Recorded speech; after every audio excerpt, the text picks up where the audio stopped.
C'est toujours avec un plaisir inavoué que nous servons le Seigneur ici à Lumière du Monde Télévision. Et bienvenue, chers téléspectateurs, que la paix du Seigneur soit avec vous. Sans façon est votre émission qui se propose d'aborder des thématiques liées à l'Église. Nous l'avons toujours dit, nous l'avons toujours aimé et nous vous proposons toujours le meilleur avec ces serviteurs de Dieu que nous avons invités sur notre plateau. Nous sommes à la seconde partie de notre sans façon autour du thème les actions prophétiques dans l'Église, bénédiction divine ou malédiction. Et pour en répondre, nous avons des serviteurs de Dieu qui ont accepté de répondre à notre appel. Permettez-moi de les présenter.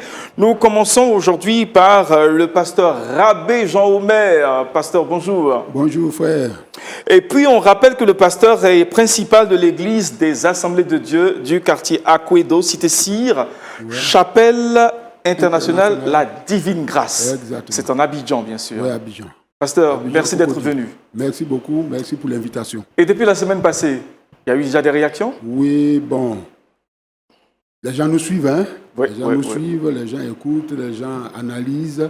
Bon, chacun y va de sa conviction. Bien sûr, bien Voilà, sûr. Je pense qu'on a dû éclairer quand même plus d'une personne sur ce que nous avons dit la semaine dernière. Amen. Merci, pasteur, pour votre invitation, pour votre présence, autant pour moi. Merci. Pasteur Kofi Zoubou Jérôme est sur notre plateau. Bonjour, pasteur. Bonjour, frère. Pasteur aussi dans la commune de Koumassi en Abidjan, aux Assemblées de Dieu également. C'est ça.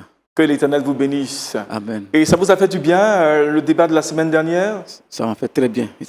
En tout cas, du bien. Amen, amen. Ouais, ça m'a amen. fait du bien. Et puis avec quelle énergie, avec quelle pensée vous êtes sur ce plateau pour cette seconde semaine? En tout cas, c'est avec vraiment beaucoup de joie que je prends part à ce moment. Amen. Sentez-vous à l'aise à la maison, pasteur. Sentez-vous à l'aise. Vous êtes vraiment à la maison. Okay. Que l'Éternel vous bénisse. Et puis nous terminons pratiquement cette présentation avec le pasteur Franck Yapi. Le pasteur Franck Yapi est leader de l'Église, sujet de joie. Et il est aussi, entre autres, directeur d'entreprise. Et avec ton calendrier chargé, pasteur, vous avez accepté d'être des nôtres. Et nous vous disons bonjour. Bonjour, chers frères.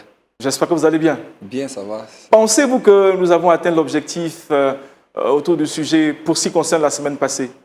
Le micro, s'il vous plaît. Je pense qu'on a fait les 50%. Et justement, on est là pour boucler aujourd'hui, pour que vraiment tout le peuple de Dieu soit vraiment éclairé sur ce point. Super. Amen. Et puis nous terminons avec l'évêque Kilem Kassi Daniel, représentant de la CFCI. La CPC, la conférence. J'ai vraiment du mal à... Il faut simplement dire la CPC. CPC. Oui, la CPC. Qui est la conférence. La conférence des évêques pentecôtistes évangéliques de Côte d'Ivoire. Amen. Donc je salue mon président, son éminence, l'archevêque Guy Vincent Kodja, et tout le bureau exécutif et son secrétaire général qui a bien voulu m'appeler pour me donner cette recommandation de venir représenter l'évêché évangélique à cette émission. C'est clair. Cette illustre émission d'ailleurs, qui est très suivie d'ailleurs. Amen. Les gens m'ont un peu appelé un peu de partout. Amen. Amen. Pour me dire cette émission est très fabuleuse. Amen. Tout le panel est vraiment très enrichi.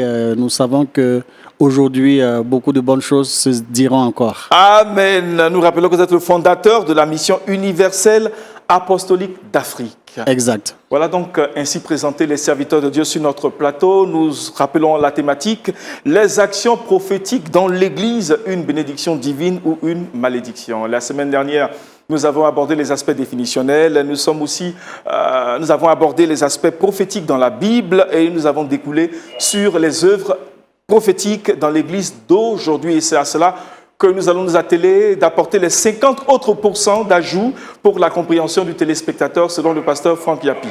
Avec la première des questions que nous allons poser pour aujourd'hui, nous parlons d'action prophétique, nous parlons de l'Église, nous parlons des dérives qui peuvent y arriver, mais nous aussi parlons des bénédictions qui peuvent en découler. Voilà ce à quoi nous sommes appelés aujourd'hui à répondre. Permettez que je vous demande une chose. Quelles sont vos opinions sur les actions prophétiques, honnêtement? Pasteur Rabé, quelle est votre opinion personnelle sur les actions prophétiques dans l'Église d'aujourd'hui? Merci beaucoup, merci pour cette question très importante. C'est vrai, mon opinion, oui, mais aussi l'opinion des uns et des autres. C'est clair. Chacun peut donner son opinion. Dans un premier temps, il faut dire que les actions prophétiques, étant des événements bibliques, elles peuvent être pratiquées en tant que telles dans l'Église. Ah, voilà. Elles peuvent être pratiquées en tant que telles dans l'Église. Pour ce faire, il faut qu'on ait le mandat de Dieu et l'inspiration du Saint-Esprit à l'instant même où nous devons pratiquer une action prophétique.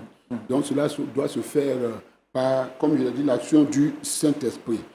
Mais il faut savoir aussi qu'en ces temps de la fin, nous avons beaucoup de faux prophètes. Oui. Voilà. Beaucoup de faux prophètes qui utilisent les actions prophétiques comme un fonds de commerce. Et c'est ça qui est le problème. Ce qui fait qu'il y a un hic et ce qui fait que plusieurs font très attention. Sinon, c'est des choses importantes qui sont bibliques et qui peuvent servir à l'édification du peuple de Dieu, faire avancer l'œuvre de Dieu. Donc, mon opinion, c'est que c'est une réalité et c'est quelque chose de biblique qui doit se faire. On doit laisser l'Esprit de Dieu agir, mais tout en faisant attention, être animé d'un esprit de discernement. Aujourd'hui, les gens ont beaucoup de problèmes. Et on attend qu'on nous dise ce qui doit nous arriver. Pourquoi tel problème? Donc les gens vont un peu partout. Je pense que c'est quelque chose d'important. Avec la dernière réponse, je reste toujours avec vous pour une autre question. Permettez que je la lui pose. Quand un serviteur de Dieu, ou quand des fidèles, autant pour moi, quand des fidèles reviennent vous voir de temps à autre pour des prières, vous dit-il qu'il est arrivé pour eux d'être souvent sous l'influence des esprits maléfiques à cause des actions prophétiques? Êtes-vous déjà tombé sur ce genre de cas, des victimes des actions prophétiques? Personnellement pas. Personnellement pas.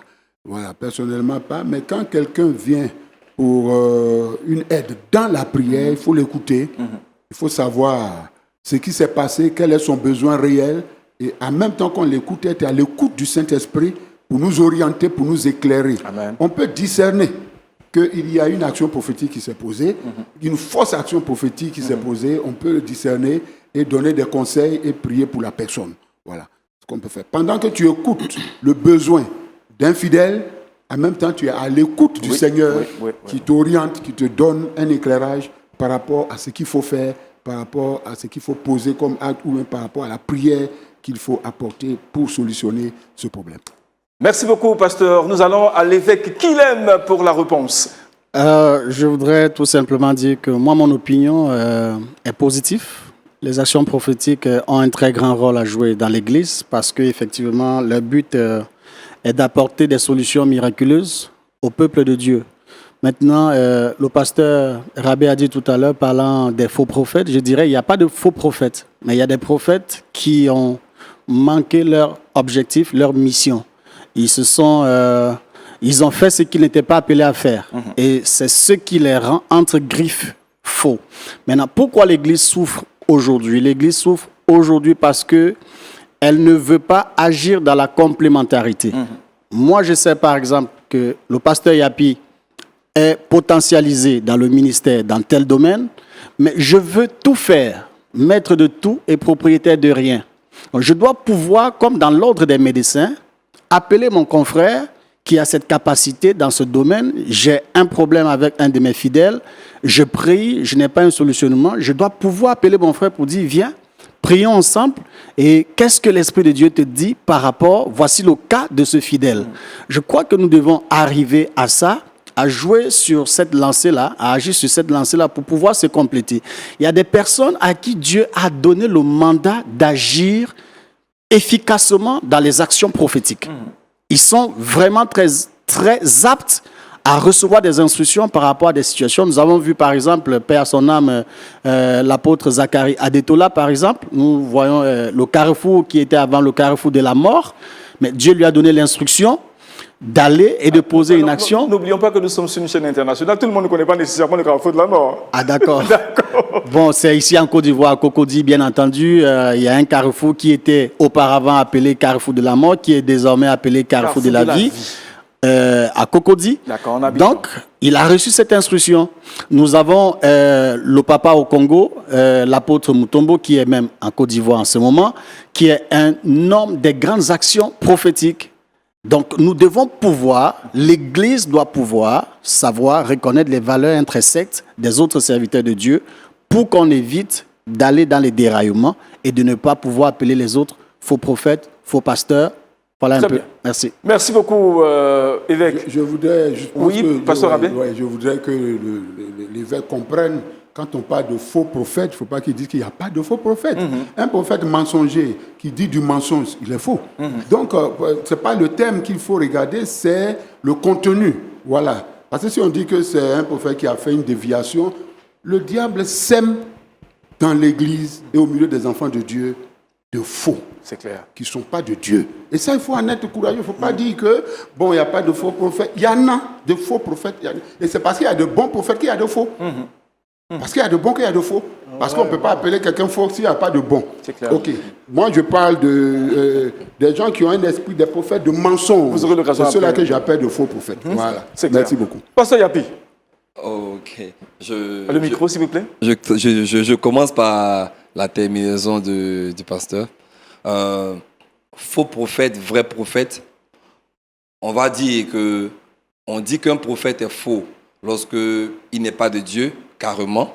Voilà, c'est quelqu'un qui n'a rien à voir avec les choses de Dieu. N'oublions pas que prophète n'est pas forcément un thème qui est donné aux serviteurs de Dieu, mais Baal aussi a ses prophètes. Exactement. Donc il y a d'autres types de prophètes. Donc dans ce contexte, effectivement, il y a de faux prophètes.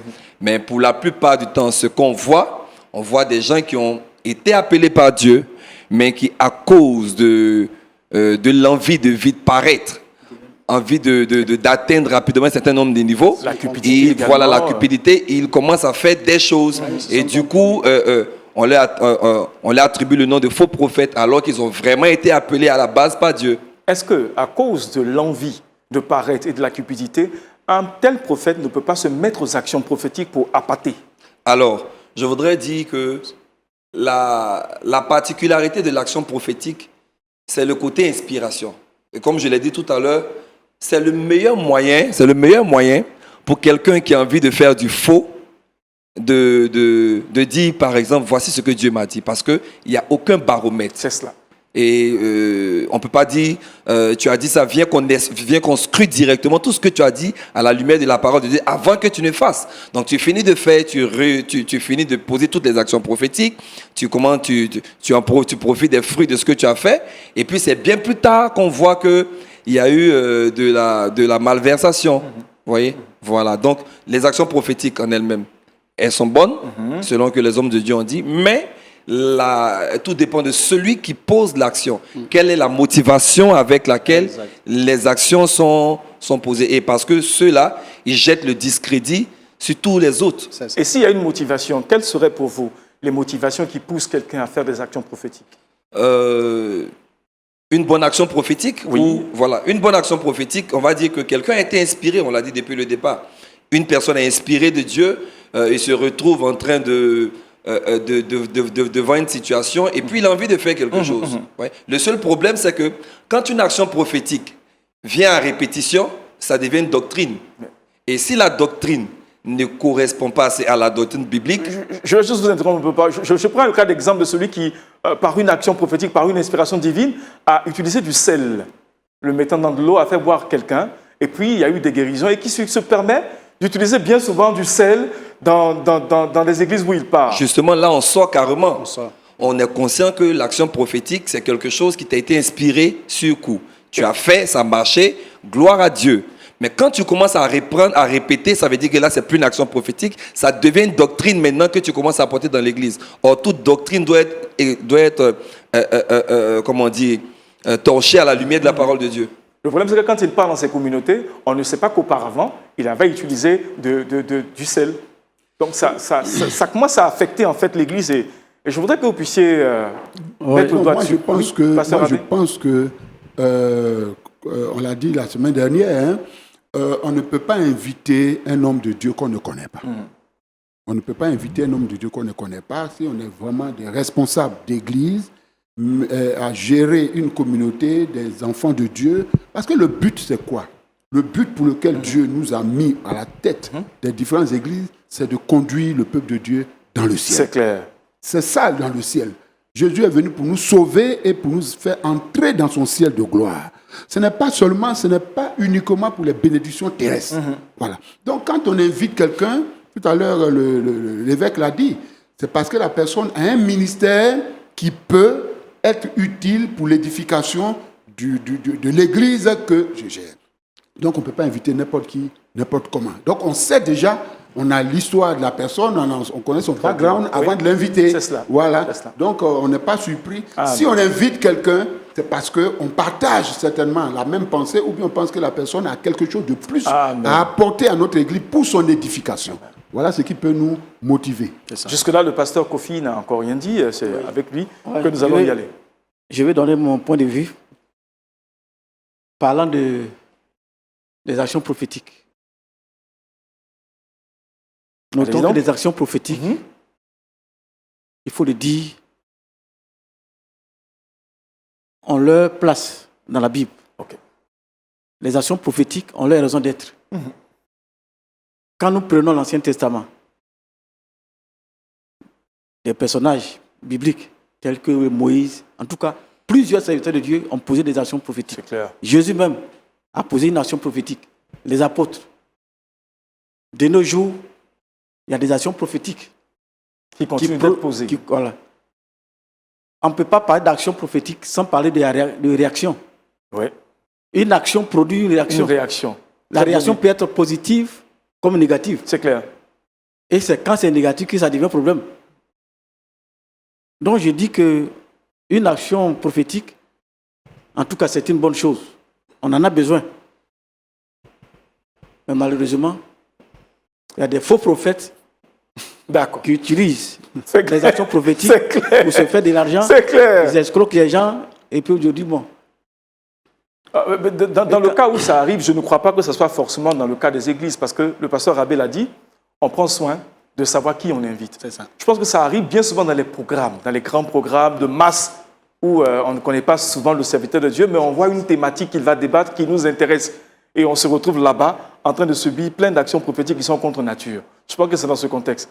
Pasteur Kilem ne me dira pas le contraire. Oh non, je ne dirais pas le contraire. Maintenant, je voudrais ajouter sur ce que mes deux frères ont dit tout à l'heure. Qu'est-ce qui fait que parfois nous voyons des hommes de Dieu dans leurs églises perpétrer certaines actions comme l'eau, miracle, le sel, l'huile de scie. Je vais vous expliquer. Je vais justifier leurs actions pour les vrais. Il y a un nouveau symbole qu'il faut ajouter, que je découvre, l'épée. J'arrive d'abord pour cela. On parlera de l'épée. Alors, vous savez, il y a ce qu'on appelle les instructions lévitiques. D'accord. Où Dieu a donné certaines recommandations par rapport aux lépreux. Par exemple, ce qu'il fallait faire après qu'il soit purifié, il faut le laver pendant 7 jours, il faut faire ci, il faut faire ça.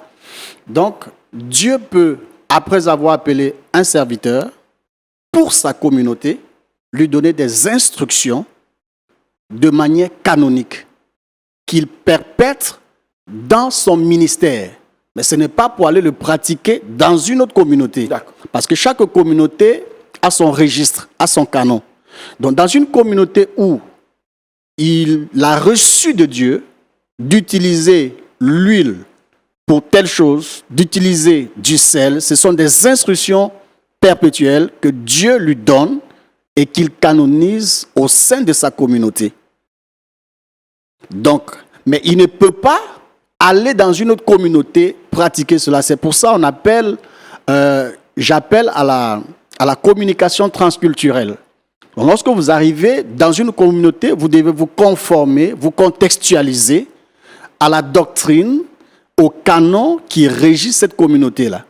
Et c'est cela qui vous permettra d'être efficace dans votre ministère. Ce n'est pas la nourriture que vous mangez chez vous, comme je l'ai dit la semaine dernière, que vous allez aller nourrir forcément les enfants des autres avec. Ils ne sont pas habitués à cette nourriture-là. Et ça va les créer des problèmes. Très bien. Pasteur Abbé? Bon, comme nous sommes sur les opinions personnelles, donc j'accepte l'opinion de l'évêque. J'accepte son opinion. Voilà. Parce que, en fait, les communautés que nous dirigeons ne nous appartiennent pas. Voilà. L'Église, elle est une. On a donné, elle est une. Et l'Église va dans un sens, le sens d'être édifiée pour entrer dans la gloire de Dieu. Bon, si un serviteur de Dieu se dit que c'est comme ça, Dieu l'a convaincu de gérer la communauté qu'il a, bon, ok. Ça, c'est son avis ou bien sa conviction.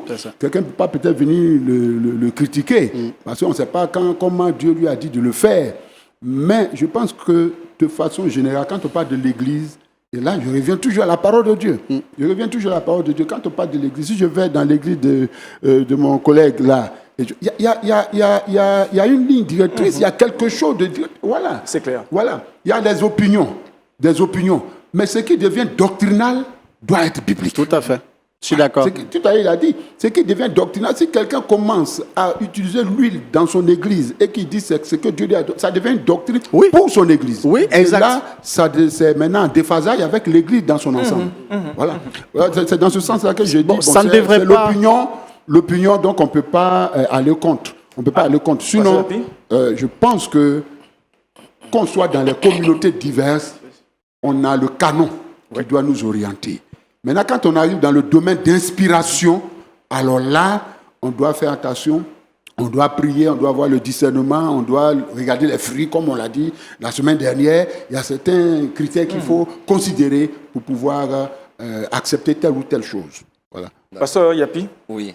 On peut parler franchement. Hein. Avec le micro un peu plus proche. On peut parler avec le cœur. Franchement, sans filtre, c'est sans façon. C'est sans façon. Sans façon. Moi, je suis, on va dire en griffe, je suis de l'ancienne église. Pasteur, dites-le avec le micro. Je suis de l'ancienne église. Et quand je dis de l'ancienne église, je ne parle pas de l'ancienneté de l'église. Mais je veux dire que pour moi, le fondamental, c'est Christ. Exactement. Pour moi, le fondamental, c'est Christ. Je ne suis pas contre les actions prophétiques. Je les fais moi-même. À certains moments. Il y a des actions prophétiques que j'ai faites avec certains de mes enfants qui sont venus me voir par rapport à un problème précis que je n'ai jamais pratiqué à l'église. Je n'ai fait qu'avec eux. Mais je répète encore, toute action prophétique qui perdure dans le temps doit avoir un fondement biblique. Ça, c'est clair. Sinon, nous sommes unanimes. Sinon, après ça, on va dire simplement, parce que moi, Dieu m'a dit de conduire mon peuple comme ça, je les conduis. Et donc, chaque jour, je dois prendre mon pied pour shooter les enfants parce que Dieu m'a dit ça. Donc, moi, je dis que le plus important et sur quoi on doit rester, on doit être accroché, dans une église, Christ doit être le centre. Exactement. Toute autre action prophétique qui est permanente dans l'église doit être annulée. Est-ce qu'on prie avec le sel? Possible. Est-ce qu'on prie avec l'eau? Possible. Est-ce qu'on prie avec l'huile? Possible. Mais est-ce que ces éléments-là font partie de notre quotidien, dans nos cultes? Non. En aucun cas, ça ne doit faire partie. Parce qu'il n'y a rien que ces différents éléments-là soient capables de faire que Christ ne soit pas à même de faire. Amen. Donc, dans l'inspiration, je pose cette action. Dans l'inspiration, je fais ceci. Dans l'inspiration, je fais cela. Ça marche. Amen. C'est puissant par la gloire de Dieu. Amen. Mais après, ça sort de l'église. Ça sort du milieu de nous. Sinon, après, il faut que je puisse justifier. Parce que si je dois me justifier uniquement par Dieu m'a dit, c'est le moyen le plus simple pour fuir toutes sortes de discussions, pour dire, pour se mettre à l'abri. C'est très clair. C'est très clair. Merci beaucoup, pasteur Franck. Avant que... Je vois que le pasteur Rabé veut tout de suite réagir. Non, je veux dire que je suis pleinement... C'est la même chose qu'il a dit. Super. Je suis pleinement d'accord avec lui. Parce que le canon, on ne peut pas aller en dehors. Voilà pourquoi il dit quand on va dans le domaine de l'inspiration, ça c'est autre chose. Quand on met dans le domaine de la pratique quotidienne, il faut faire référence. C'est clair. Moi, je vais rebondir. L'évêque qu'il aime veut faire une relance. Oui, je veux faire une redondance parce que... Et après, je pense que le pasteur Kofi est déjà prêt à... Nous sommes dans une église pneumatologique. On va le faire en 2 minutes. D'accord, oui. Parce que nous sommes régis par le Saint-Esprit aujourd'hui. Et si nous sommes régis par le Saint-Esprit dépasse les limites du livre. Et Jésus dit, la nature ne vous enseigne-t-elle pas? Dans les Écritures, il est écrit, il a créé toutes sortes d'arbres afin que le feuillage soit utile pour la guérison des nations. Ça veut dire qu'il y a des inspirations que Dieu peut nous dire par rapport à tel si tel cas s'approche de toi, voici ce que je veux que tu utilises pour résoudre ce problème.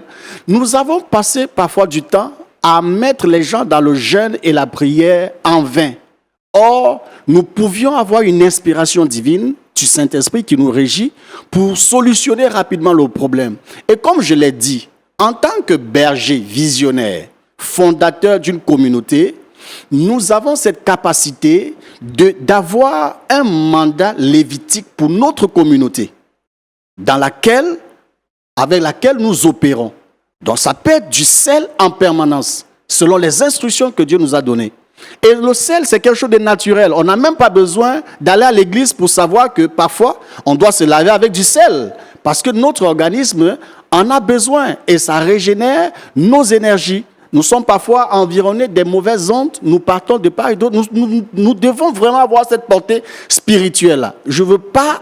Donc vous êtes pour que, par exemple, au quotidien, ce sel qui a cette portée médicale ou portée autre puisse être utilisé? Oui. D'accord. Oui, nous pouvons l'utiliser. Nous-mêmes à la maison, on n'a même pas besoin. Ce n'est même pas l'Église même qui doit nous instruire ça. Parce que ce sont des éléments naturels que Dieu a mis à disposition pour notre bien-être. En médecine, par exemple, je suis... Mais en même temps, vous êtes sûr que ça peut chasser des esprits, ça peut... Non. Ça peut nous désintoxiquer des mauvaises énergies. D'accord. Vous voyez, je suis par exemple docteur d'esthétique médicale. L'organisme produit ce qu'on appelle du glutathion. Et à un certain moment, avec l'âge, notre glutathion diminue. Donc, nous avons des éléments autour de nous qui possèdent du glutathion que nous pouvons consommer pour booster notre glutathion organique. Donc, on ne va pas forcément avoir besoin, je n'ai pas besoin de la Bible pour connaître ces choses-là. D'accord. Et Jésus et Pierre dit, ajoutez à votre foi, c'est plus clair dans mon esprit. je viens, ajoutez à votre foi la vertu, ou encore les vertus, la science, la connaissance. Mais nous, en milieu évangélique, nous sommes recroquevillés uniquement sur la foi. Et c'est une foi confessionnelle, elle n'est pas professionnelle. Parce que nous devons ajouter les vertus. Et parmi les vertus, nous avons ces éléments, nous avons ces emblèmes-là que nous pouvons utiliser. Mais comme je l'ai dit, Dieu te donne l'instruction, ce n'est pas pour l'église corps, mais c'est pour ta communauté. Maintenant, si un homme de Dieu te sollicite pour résoudre un problème dans sa communauté, vous en parlez et selon l'inspiration du Saint-Esprit, Dieu te dit, va et fais ça. Tu vas le lui proposer et s'il te donne son accord, tu vas et tu fais et Dieu se glorifiera. Amen. Ça, je le dis sous le contrôle du Saint-Esprit pour ceux qui sont régis par le Saint-Esprit. Amen. Pasteur Kofi. Pasteur Kofi, le micro, je vous en prie. Avant de donner mon point de vue, je voudrais savoir de quelle église il s'agit. De Jésus ou bien des hommes ou bien de Satan. Satan a son église. Jésus a son église. Satan n'a pas d'église. Bon, Pasteur Kofi, allons-y. Nous sommes en train de parler de l'église de Jésus. Quelqu'un ne peut pas se réclamer de l'église de Jésus et puis poser des actes contraires à la parole de Dieu. C'est clair. C'est très clair. Je pense qu'on doit se limiter. Il ne faut pas faire des choses extravagantes. Ça va prêter beaucoup de comment on appelle ça, de confusion. Nous servons un Dieu qui a tracé un chemin. Jésus a dit, à mon nom, vous imposerez les mains aux malades, les malades seront guéris. Il a dit. Pourquoi ne pas suivre ces traces et puis essayer de sortir du cadre? C'est vrai, Jésus a dit, on fera des choses plus grandes, mais ce n'est pas pour autant. On n'est pas plus grand que Jésus. On n'est pas plus puissant que Jésus. Je pense qu'en tant que serviteur de Dieu, on doit se laisser guider par la parole de Dieu. Le Saint-Esprit est là. Je vais encore ajouter. Oui, pasteur, rapidement. Oui, rapidement. Je veux juste rebondir sur ce que l'évêque a dit. Il a dit une chose qui m'a un peu titillé. Dit que l'Esprit de Dieu va au-delà des Écritures. Ça, je ne sais pas si vous l'avez entendu. Oui, va au-delà des Écritures. De la Bible. De la Bible. Bon, si l'Esprit de... Justement, c'est le problème. Si l'Esprit de Dieu va au-delà, alors qu'il est venu pour nous rappeler ce que Christ a dit, comme l'a dit tout à l'heure le pasteur, la parole de Dieu est christocentrique et ce que nous devons faire doit être christocentrique et le Saint-Esprit est christocentrique. Il ne peut pas aller au-delà. Il peut nous inspirer. Sinon, si on dit au-delà, on ne sait pas où l'au-delà s'arrête. C'est clair. On ne sait pas où l'au-delà s'arrête parce que tout ce qui est spirituel n'est pas mesurable, n'est pas visible. Est-ce que au-delà des Écritures, alors que c'est notre canon qui doit nous orienter, quand on ne comprend plus rien, quand tout est confus, on revient à la parole de Dieu. L'Esprit de Dieu, même s'il nous amène au-delà, il ne peut pas nous amener au-delà des Écritures. C'est ce mot que j'ai entendu. Voilà pourquoi. Je ne sais pas si c'est moi qui ai mal saisi, c'est moi qui ai mal compris. Voilà pourquoi je vais peut-être apporter un éclaircissement sur les deux. Ouais, peut-être. Ce que j'aurais pu comprendre. Parce qu'il y a peu pour l'éclaircissement, on a besoin juste de vous entendre. Voilà. Le au-delà des Écritures, je crois que l'homme de Dieu voulait, sauf si je me trompe, voulait dire que le Saint-Esprit est à même de nous expliquer, de nous montrer des choses qui n'est pas écrit en termes de faits. C'est ça. Peut-être en termes de faits. C'est-à-dire, on n'a pas encore vu un bras pousser. C'est pas écrit dans les Écritures que Jésus a poussé un bras, mais le Saint-Esprit peut nous permettre de faire pousser un bras. C'est ça. Voilà, c'est comme ça que je comprends le au-delà.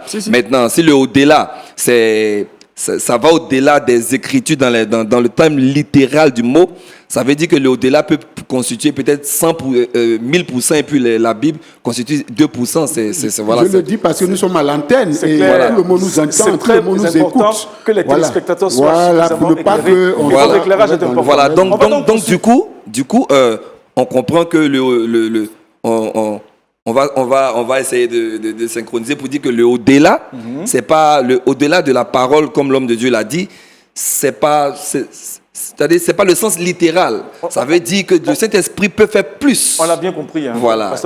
Maintenant, ce que je voulais dire en ce qui concerne toujours les actions, comme l'homme de Dieu l'a dit.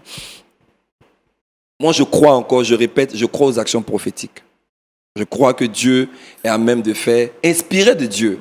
Inspiré de Dieu, le Saint-Esprit parle, le Saint-Esprit fait beaucoup de choses. L'homme de Dieu a dit non, qu'il parle par... Non. Je pense qu'on est serviteurs de Dieu et nous parlons par l'Esprit de Dieu, n'est-ce pas? Nous sommes là par l'Esprit de Dieu. Donc, dans notre manière d'agir, parce que le but ici, c'est de pouvoir corriger les choses qui se font. Parce qu'il y a l'homme de Dieu, il y a ce que lui, il fait, peut-être qu'il maîtrise. Mais il y a d'autres personnes qui le font autour de lui, qui ne maîtrisent pas forcément, devant lesquelles lui-même il pourra se retrouver et ils lui donneront les mêmes arguments qu'il a donnés et il ne sera pas à même de les ramener. Pourquoi?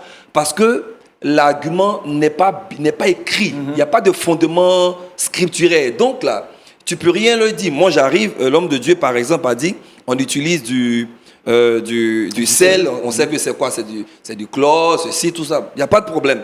Donc moi, j'arrive, et puis je dis, dorénavant, moi, mon église, on se lave tous les jours avec du miel. Et sur quoi je m'appuie? Mais justement, sur ce que l'homme de Dieu a dit. Le Saint-Esprit m'a donné une action lévitique, c'est ça, je ne me trompe pas le mot. Une instruction. Une instruction lévitique pour la communauté que j'administre. Et puis après ça, pour la communauté que j'administre, toutes les jeunes filles de tel à tel âge doivent se retrouver dans mon lit. Parce que... Non, ce sont des actions prophétiques. Ils donnent des exemples. C'est clair. Ils doivent se retrouver dans mon lit parce que c'est quoi l'action lévitique. Non, on peut même dire que parce que Élisée s'est couché sur le fils. Ça rentre dans la manipulation. D'accord, donc il y a une question qui revient. Ça rentre dans la manipulation. Oui, mais du coup, on n'a rien pour mesurer. On n'a rien pour mesurer. Et c'est ça le plus grand danger. Homme de Dieu, le plus grand danger, c'est ça. Vous pouvez dire à votre fils spirituel, voici comment on fait, voici comment on fait, voici comment on fait. Mais vous ne lui avez rien laissé comme garde-fou. On n'enseigne pas les actions prophétiques. Mais c'est ce qu'il devrait. Non. On ne peut pas enseigner les actions prophétiques. Il faut plutôt apprêter le cœur des gens Voilà. à recevoir cela. C'est Sinon, pas après, ça quelque va laisser beaucoup chose... d'interprétations. Parce que... Si tu veux, Je viens. pasteur évêque, Oui. on va avancer dans la question. Oui. Parce que je crois que ça va répondre certainement à ta question. Oui. Il est arrivé bien souvent que les interprétations ou la polémique ressortent à partir des actes ou, pardon, des symboles. Voilà, c'est ce que j'ai voulu dire. Vous parliez du sel, on parlait de l'huile. Mais il y a d'autres symboles qui entrent en ligne de compte, mais qui laissent à interpréter. Maintenant, comment vous justifiez que ces symboles-là soient récurrents dans l'ensemble de vos actions prophétiques? Non, Quand, c'est par pour ça. exemple, pour une consécration de serviteur de Dieu, vous avez besoin d'huile. Oui. Et souvent, cette huile, elle n'est pas seulement que faite dans une fiole, mais elle est aussi faite dans des cornes d'animaux, ou après on voit une épée aussi qu'on dépose sur l'épaule de quelqu'un. On ne comprend rien, ça fait jaser l'Église et ça met l'Église dans une forme de difficulté. Tout à l'heure, la semaine dernière, autant pour moi, lorsque j'ai parlé, j'ai dit que les gens ont une malcompréhension du prophétisme. Il y a des instructions prophétiques que Dieu nous donne qui ne sont pas appelées à être manifestées devant le public. C'est cela. Moïse, par exemple, le peuple n'a jamais su que la canne que Moïse tenait, le peuple qui a marché avec Moïse, n'a jamais su que la canne que Moïse tenait était un serpent, pouvait se transformer en serpent, autant pour moi. Parce que le peuple n'avait pas accès au palais. Moïse a fait cette démonstration dans le désert, dans la présence de Dieu et devant Pharaon. Le peuple n'avait pas accès. Donc, il y a des dimensions, même Jésus a posé des actions, comme sa transfiguration, il ne l'a pas fait devant tous les disciples. D'accord. Donc, les gens manquent de sagesse. Il y a ce qu'on reçoit et il y a la sagesse qui nous permet d'appliquer ce que nous avons reçu. Donc, tout ce que nous avons reçu, nous ne sommes pas mandatés de le dire à tout le monde. Parce que tout le monde n'a pas la capacité. Paul dit, il a reçu des choses, il a vu des choses qui ne sont pas permis à l'homme d'entendre, encore moins d'en parler. Donc, il y a des choses que, lorsque nous les recevons, nous devons avoir la sagesse de savoir comment orienter cette chose-là pour éviter le scandale. Et c'est pour ça, Paul dira encore, si tu sais que ce que tu fais causera une occasion de chute pour le faible qui est à côté de toi, évite de le faire à côté de lui. Parce que tout le monde n'a pas cette maturité spirituelle pour comprendre qu'il est en train de faire ce que Dieu lui a dit de faire. Vous voyez un peu? C'est ce que moi... Et lorsque j'ai parlé tout à l'heure, j'ai dit... Je parle en disant tout ce que je dis sous la coupole du Saint-Esprit. Ça veut dire que je suis christocentrique dans tout ce que je dis. Évêque, on vous a compris. Dernière question, pratiquement comme nous sommes sur la dernière ligne droite de notre émission. À cause du temps qui est imparti, on aurait voulu encore épiloguer sur ce sujet. Malheureusement, nous sommes à la conclusion en posant cette question. Quelles mesures devrait prendre l'Église pour encadrer les pratiques et protéger surtout les fidèles? Quelles mesures l'Église devrait prendre pour encadrer ces pratiques-là et puis surtout protéger les fidèles? Je voulais juste dire, comment dirais-je, une petite histoire dont on m'a parlé. Quelqu'un qui a... On va le faire rapidement. Oui. Voilà. Quelqu'un qui a fait des études pour détecter les faux billets, on lui a demandé dans sa formation, est-ce qu'il a vu, il a étudié combien de faux billets? Il dit qu'il n'a jamais vu un faux billet. Mais il a pris le temps d'étudier le bon billet. De telle sorte que quand un faux billet passe, il va le reconnaître. Étudions le bon biais qui est Jésus. Amen. Enseignons à nos églises Christ, la parole de Dieu. Et si le faux passe ou bien si ce qui n'est pas vrai passe, ça va, on va rejeter. C'est comme ça qu'on peut protéger l'église. Il ne faut pas rentrer dans des considérations de débats inutiles. La parole de Dieu, quand l'église est enseignée sous l'onction du Saint-Esprit, alors le chrétien est avisé, il est assis et il peut facilement reconnaître ce qui ne vient pas de Dieu et ce qui vient de Dieu. Amen. À l'aide du Saint-Esprit. Voilà ce que je peux dire. Amen. Alors pour la question. Oui, pour la question, comment faire pour résoudre ce problème? Comment nous pouvons pallier à la résolution? Je crois que l'Église doit se réunir. Et maintenant, si nous parlons de l'Église, comprenons que nous parlons de l'Église évangélique. D'accord. Parce que les autres n'ont pas ce problème. L'Église catholique, par exemple, ils ont un canon selon les emblèmes, ils ont l'huile, ils savent comment ils utilisent. Mais dans notre contexte... Quand on va commencer à aller faire le tour des... Non, je viens. Non, j'en viens. Je veux tout simplement nous faire comprendre que nous avons des problèmes, c'est au sein de l'Église évangélique. Très bien. Parce que nous ne nous sommes pas tellement ouverts à la connaissance. Maintenant, aujourd'hui, pour résoudre ce problème, il faut que l'Église se mettent autour d'une table que nous appellerons par exemple le synode. Il s'organise un synode, d'ailleurs le tout premier synode évangélique à Yamoussoukro ce samedi et j'inviterai... Vendredi. Oui, c'est vendredi le 15 Donc, et j'inviterai les hommes de Dieu à s'y rendre D'accord. pour parler justement de ces choses qui perturbent l'Église et nous allons trouver un compromis et des points de convergence qui nous permettront justement de pouvoir orienter l'Église. Quelles mesures l'Église devrait prendre pour encadrer ces pratiques et surtout protéger les fidèles? Pasteur Kofi. Et nous terminons avec le pasteur Yapi. Et nous allons faire un dernier tour de table pour conclure cette émission. La Bible dit, la foi vient de ce qu'on entend et ce qu'on entend vient de la parole de Dieu. Amen. Bien que les actions prophétiques jouent un rôle important dans nos assemblées, elles ne peuvent pas remplacer la Bible. Amen. C'est par la parole que nous pouvons tout pleinement. La parole guérit, la parole libère, la parole affranchit. Quand le peuple est enseigné, il ne peut pas tomber dans ces choses. C'est pourquoi, comme conseil pratique, en tant que leader, nous devons mettre l'accent sur l'enseignement. Amen. Les enseignements manquent aujourd'hui dans nos assemblées. Très bonne conclusion. On Pasteur doit Kofi. mettre l'accent sur l'enseignement. Que On doit l'Éternel retourner à nos bénisse. fondamentaux. Amen. Ce qui construit la foi et qui rend fort un chrétien, ce ne sont pas les actions prophétiques, mais c'est la parole de Dieu Amen. qui rend solide. J'ai envie de dire que Satan, il connaît la Bible. Ce qui fait que Jésus n'a pas capitulé. La même méthode qu'il a utilisée avec Adam et Ève. Il voulait essayer avec Jésus. Mais comme Jésus est la parole, Amen. qui maîtrise la parole, il n'est pas tombé dans le pied de l'ennemi. Amen. Donc pour ne pas tomber dans le pied de ces soi-disant, ces aventuriers qui pullulent partout et qui escroquent les fidèles. Et qui fait qu'aujourd'hui les fidèles sont devenus, en tout cas, Achète de l'huile à 25 Voilà. 000, tu auras telle Mais- guérison, telle... ils appauvrissent les chrétiens. Ils sont devenus insensibles quand les vrais viennent vers eux. On dit quand tu as été maudit par un serpent, quand tu vois Béhéti, tu as peur. Puisqu'ils ont été, se sont laissés escroquer. Ils ne connaissent pas la parole de Dieu. D'accord. Donc, Merci c'est beaucoup, pourquoi Pasteur Kofi. on doit mettre l'accent sur l'enseignement. On a bien compris, Pasteur Pour Kofi. fonder pour aider les chrétiens. L'essentiel est que nous revenions aux fondamentaux bibliques. Que Dieu nous bénisse. On reviendra pour le mot de fin tout à l'heure avec le pasteur qu'il aime, mais allons-y déjà vers notre pasteur, le pasteur Franck Yapi de l'église Sujet de Joie. Merci. Chers frères,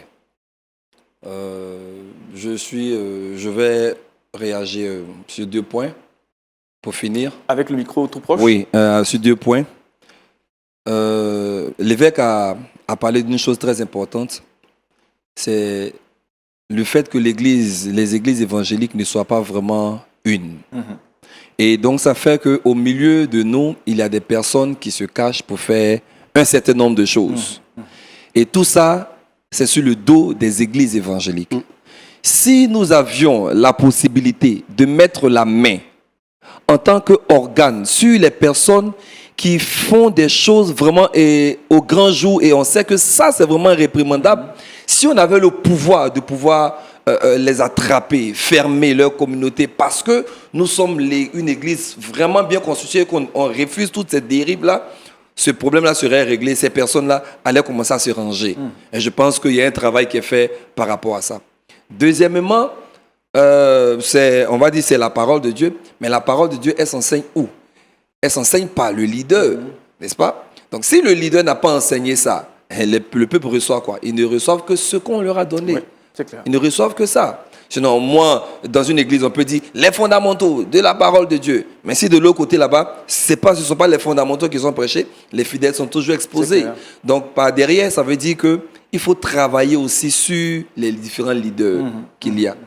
Trouver le moyen de filtrer, trouver le moyen de faire vraiment un travail de cleaning au niveau de tous de nous les hommes de Dieu, non pas pour éliminer les actions prophétiques, je le dis encore, non pas pour les éliminer, mais pour réussir à les canaliser. Exactement. Merci. Merci beaucoup pour votre intervention. Et que nous sommes à l'approche de la fin de notre émission. Nous sommes avec le pasteur Rabé. Bien, d'abord, je remercie Dieu pour ce sujet dont on a parlé. On ne peut pas l'épuiser en 2 émissions, ce n'est pas possible. Mais je voudrais qu'on sache que nous sommes dans les derniers temps. Exactement. Et aujourd'hui, nous sommes dans les temps du dernier grand réveil. Et les 2 ministères qui conduisent ce grand réveil, il y a le ministère apostolique et le ministère prophétique. Ce qui fait que aujourd'hui, tout le monde veut être prophète. Tout le monde veut être prophète. OK? Ou apôtre. Voilà, ou apôtre. C'est une bonne chose s'ils viennent vraiment de Dieu. Et la deuxième chose, c'est que, étant dans les derniers temps, alors ces choses que nous voyons aujourd'hui, moi je les appelle les faux, qui sont là, ils vont toujours exister et ils vont augmenter en nombre. Ils vont augmenter en nombre. Livré. Même si on les poursuit, on ferme leurs églises, ils vont réapparaître d'une manière ou d'une autre. Donc, il faut que l'Église sache où il va. Il faut, comme il a dit, les leaders doivent savoir l'objectif pour lequel ils ont été appelés pour conduire les églises. C'est pour préparer le peuple de Dieu au retour de Jésus, à l'enlèvement. Et si les leaders ont cette vision-là, alors ils peuvent faire asseoir l'Église pour que l'Église soit avisée. Sinon, les mauvais aident pour ceux. Les mauvais aident pour ceux. Et quelquefois même, c'est ceux qu'on enseigne qui sortent avec peut-être une partie de notre enseignement et ils en font ce qu'ils veulent. C'est clair. Donc, on ne peut pas faire autrement. C'est vrai, s'il y a possibilité de s'asseoir pour échanger, c'est une bonne chose. Mais l'histoire nous dit qu'il y a eu des synodes. Mais ça n'a pas empêché des déviations. Ça n'a pas empêché. Si c'est possible que ça se fasse, il n'y a pas de problème. Mais chacun à son niveau peut enseigner l'Église. Amen. Comme il a dit, si les hommes de les leaders eux-mêmes sont convaincus. Les actions prophétiques sont bibliques. Voilà. Mais les actions prophétiques, même si nous sommes une Église charismatique, nous sommes au temps du Saint-Esprit, alors le Saint-Esprit n'est pas le seul qui dirige. Il dirige avec la parole de Dieu. Voilà. Pour que nous puissions être dans la vérité. Voilà ce que je peux dire. Que Dieu nous aide à mieux comprendre ce qu'on n'a pas pu dire, que le Saint-Esprit aide les uns et les autres à mieux le comprendre. Merci. Pasteur Kilem, vous vouliez encore dire quelque chose? Nous avons pratiquement fini. Oui. Et nous étions en train de dire au revoir à nos téléspectateurs tout en leur demandant évidemment de réagir sur la plateforme Lumière du Monde Télévision. Vos réactions sont les bienvenues. Laissez-les simplement par écrit et puis nous allons faire part de vos différentes questions au pasteur hors antenne, bien sûr. Et puis voilà, nous allons essayer de répondre à vos différentes préoccupations. Pasteur Kilem, merci d'être venu. Évêque Kilem, oui. Quel était ce mot que vous vouliez dire pour ce qu'on a fini? Non, le mot que je voudrais dire, c'est... 30 secondes, pasteur. 30 secondes, il n'y a pas de souci, j'aurais fini en 20 secondes. Alors, la formation est importante.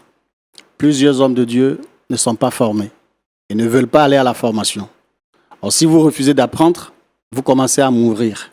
Donc, il est très important de se faire former.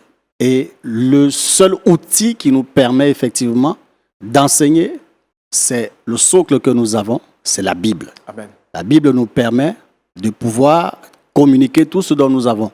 Maintenant, les actions prophétiques ne se font pas en dehors de la parole parce que c'est la parole qui rend en fait l'action efficace. Maintenant, quelle est la parole que nous disons en tant que serviteurs de Dieu? C'est la parole de Christ. Parce que les autres de l'autre côté aussi font aussi des actions, mais ce n'est pas avec la parole de Christ qu'ils font les actions. Donc, ce qui nous différencie d'eux, c'est la parole de Christ. Amen. Que Dieu nous bénisse. Alléluia. Sur ce, téléspectateurs de Lumière du Monde Télévision, bonne suite de programme sur notre chaîne. Nous nous donnons rendez-vous pour la semaine prochaine pour une autre thématique tout bien enlevée. Que Dieu vous bénisse. Recevez la vie chez vous.